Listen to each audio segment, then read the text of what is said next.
నమస్తే మీకు అందరికీ ముందుగా జై శ్రీరామ్. ప్రెసెంట్ వచ్చి ఆ శ్రీరామచంద్రుడు జన్మించిన ఇంట్లో అయితే ఉన్నాను. ఈ ఇంటినే మనం దశరథ మహల్ అంటాము. ఒక్కసారి ఇక్కడైతే క్రౌడ్ చూడండి మీకు. ఇక్కడైతే టెంపుల్ ప్రెజెంట్ అయితే క్లోజ్ చేస్తున్నారు.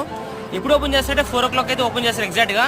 కానీ క్రౌడ్ మాత్రం టెంపుల్ ఓపెన్లో లేకపోయినా క్రౌడ్ మాత్రం ఒకటేలాగా ఉంటుంది. ఇదే మీకోస్ మనకి ఈ దశరథ మహల్లోకి మెయిన్ ఎంట్రన్స్, అంటే లాస్ట్ ఎంట్రన్స్ ఇది. చూస్తారు కదా, జనాలు ఎప్పుడు చూసినా ఉంటారు.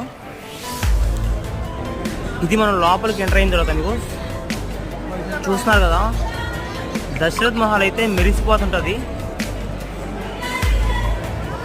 ఒక బంగారు భవనం లాగా ఉంటుంది మీకు ఇదంతా.